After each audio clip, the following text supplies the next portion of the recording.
Hi welcome to current TV news.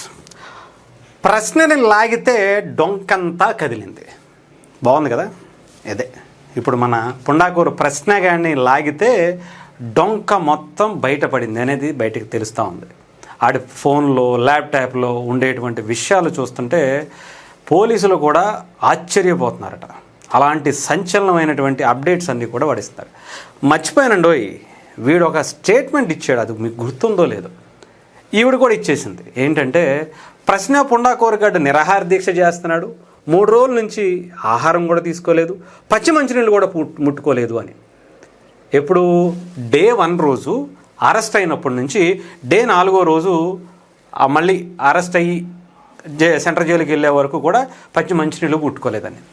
ఒకసారి మీరు అప్పటి వీడియోలు, ఆ లాస్ట్ వెళ్ళిపోతూ నన్ను టోల్గేట్ దగ్గర మాట్లాడినటువంటి వీడియోలు, 4 రోజుల పాటు మనిషి అన్న ఏ ఎదవైనా కానీ ఉంది, పుండాకూరగాడు అంటే మరి ఇంకా పెద్ద ఎదవమో కానీ, ఏ మనిషి అయినా కానీ జీవైనా కానీ నీరు లేకుండా తిండి లేకుండా 4 రోజుల పాటు అంత యాక్టివ్గా ఉంటుందో లేదో పుండాకూరు ప్రశ్న గారిని చూసి ఆ వీడియోలో మీకు అర్థమయ్యేలా తెలుస్తుంది.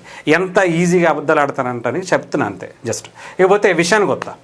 ఇక్కడ ప్రశ్న పుండాకూరు గడ్డ అరెస్ట్ అయ్యాడు. ఇప్పుడు గమన కూడా అరెస్ట్ అయినట్టుగా మనకైతే వార్తలు వస్తున్నాయి. ఎందుకు ఏంటంటే ప్రశ్న పుండాకూరుగాడిలో ఉండేటువంటి ఆడ ఫోన్లో ఆడ ల్యాప్టాప్లో ఉన్నటువంటి వీడియోల్ని ఆరా తీస్తే 10 మంది అమ్మాయిలకి సంబంధించినటువంటి అత్యంత దారుణమైనటువంటి వీడియోసు, డేటాలు, వాళ్ళని బెదిరించి డబ్బులు గుంజినవి ఇవన్నీ ఉన్నాయి.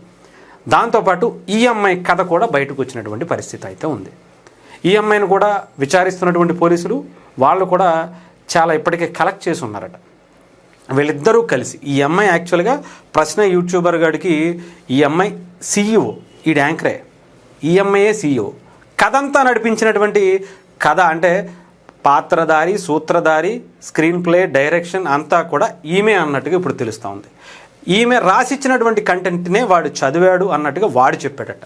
కానీ ఇప్పుడు ఆమె మాత్రం ఆమెను అరెస్ట్ చేసిన తర్వాత ఆమెని నోటీసులు ఇచ్చి లోపలికి తీసుకెళ్ళి విచారిస్తున్నప్పుడు అబ్బాయి నాకేం తెలియదు, మొత్తం ఆడే చేశాడని చెప్పి ఆడి మీద తోసేస్తుందట. ఈడేమో నాకేమీ తెలియదు, మొత్తం అంతా ఛానల్ అంతా ఆవిడదే, కావాలంటే మీరు చెక్ చేసుకోండి అని ఆమె పేరు చెప్తున్నాడు. ఆమె మాత్రం లేదు నాకు అసలు ఏమీ లేదు, నేనేమి హిందువులను తిట్టమనలేదు, నేనేమి నక్సల్స్కి టెర్రరిస్టులకి సంబంధాలు ఉన్నాయనే వాళ్ళకి పాజిటివ్గా కానీ వాళ్ళకి సానుభూతిగా కానీ వీడియోలు చేయమనలేదని ఆవిడ చెప్తుందట. లేదు అదంతా కూడా ఆవిడే, నాతో పాటు ఆ పక్క వీడియోలో ఆవిడ కూడా ఉంది, కావాలంటే మీరు చూడండి అని వాడు చెప్తున్నాడట. ఇద్దరికిద్దరు ఎస్కేపింగ్.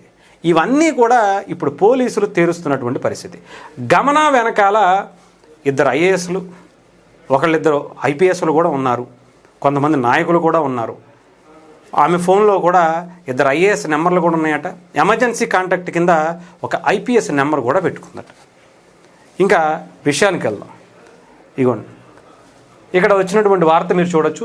ఎవరి ఆదేశాలతో మీ ఫ్లాట్ను స్టూడియోకు ఇచ్చారు అని చెప్పి ఆ ఫ్లాట్ ఓనర్ని ప్రశ్నించారట. ఎవరిని? వైకాపా నేత ఇంద్రసేన నాయుడుపై పోలీసుల ప్రశ్నల వర్షం. గమన రామన్లతో మీకు సంబంధం ఏంటి? నోటీసులు ఇచ్చి గమన ఇంద్రసేనలను విచారణకు పిలిపించినటువంటి గన్నవరం పోలీసులు. ఈనాడులో వచ్చింది, నిన్న జరిగింది, మీరు చూసుకోవచ్చు. బట్టబయలవుతున్న రావణ్ వైకాపా బంధం. ఇది కూడా చాలా క్లియర్గా చూసుకోవచ్చు. ప్రశ్న యూట్యూబర్ ఛానల్ CEO గమన, ప్రశ్న యూట్యూబ్ ఛానల్ CEO గమన వైకాపా నేత ఇంద్రసేన నాయుడుకు గన్నవరం పోలీసులు నోటీసులు ఇచ్చి విచారణకు పిలిచారు. అనంతపురం జిల్లా కళ్యాణదుర్గం నియోజకవర్గానికి చెందిన వైకాపా కేంద్ర కమిటీ సభ్యుడైన ఉమామహేశ్వర నాయుడు సోదరుడే ఇంద్రసేన నాయుడు.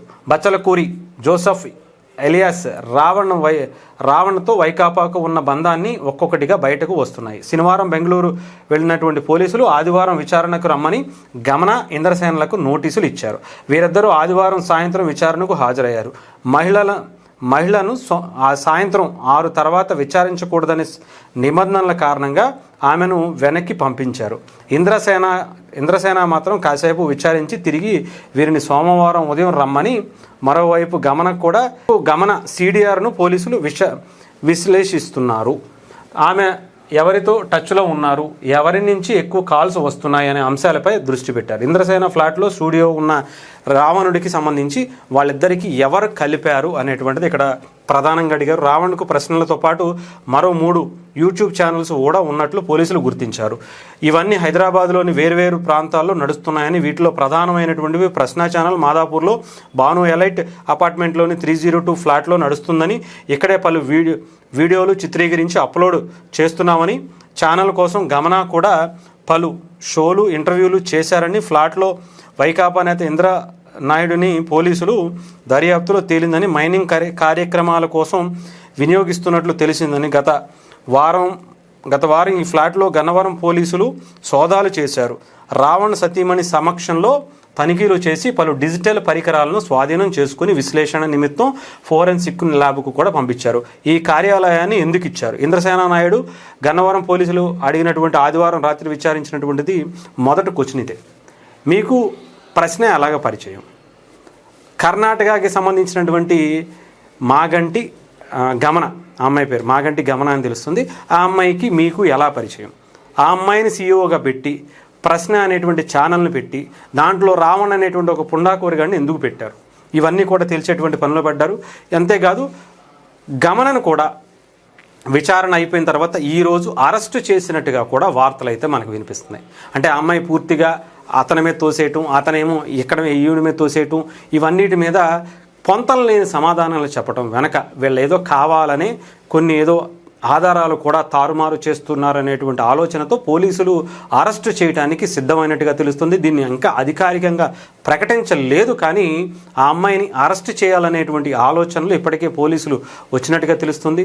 ఆ అమ్మాయి అన్నీ కూడా దగ్గరుండి చేపించేటువంటి పరిస్థితి ఉందని కూడా తెలుస్తోంది.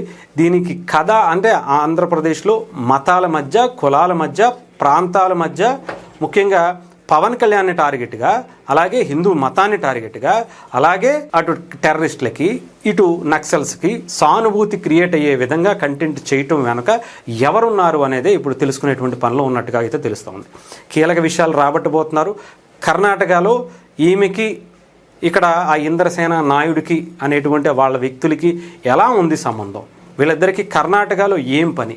కర్ణాటకలో వాళ్ళకి వీళ్ళకి ఉండేటువంటి ఆ సాన్నిహిత్యం ఏంటి అనేటువంటి విషయాల మీద కూడా, అలాగే ఆర్థిక లావాదేవీల మీద కూడా, అంటే దాదాపు 1.5 లక్షల యూట్యూబ్ ఛానల్ నుంచి వాళ్ళకి ఆదాయం వస్తుంటే దాదాపు నెలకి ఒక 5 లక్షల రూపాయలు వీళ్ళు ఖర్చు పెడుతున్నటువంటి పరిస్థితి కనిపిస్తుంది. అంటే వీళ్ళకి 10 లక్షలకు పైగా నెలకు వస్తే తప్ప ఇలా ఖర్చు పెట్టేటువంటి పరిస్థితి అయితే ఉండదు. సో మరి యూట్యూబ్ ఛానల్ నుంచి వచ్చేటువంటి ఆదాయానికి మించి వీళ్ళు ఏ రకంగా ఖర్చు పెడుతున్నారు, ఎందుకు ఖర్చు పెడుతున్నారు, ఆ ఖర్చుని ఎవరు భరిస్తున్నారు, ఎందుకు అంత భరించి ఈ వీడియోలు చేపిస్తూ వాళ్ళని మెయింటైన్ చేస్తున్నారు అనేది ఇప్పుడు కీలకంగా మారినటువంటి పరిస్థితి. అలాగే ఆడవాళ్ళ జీవితాలను అడ్డం పెట్టుకుని ప్రశ్న రావణ్ ఇంకా చాలామంది పరిస్థితి అయితే ఉంది. వీళ్ళ వెనకాల ఎవరైనా ఉన్నారా? వీళ్ళందరూ ఒక మూటాగానే ఏర్పడి ప్రశ్న రావణ్ గారిని ముందు పెట్టి ఇలాంటి అరాచకాలు చేపిస్తున్నారా అనేది కూడా తెలియాల్సి ఉంది. దీని వెనక ప్రకాష్ రాజ్ పాత్ర ఏంటి, గంజాయి చందు పాత్ర ఏంటి, ఇవన్నీ కూడా తెలుసుకునేటువంటి ప్రయత్నాల్లో ఉన్నట్టుగా కూడా తెలుస్తోంది.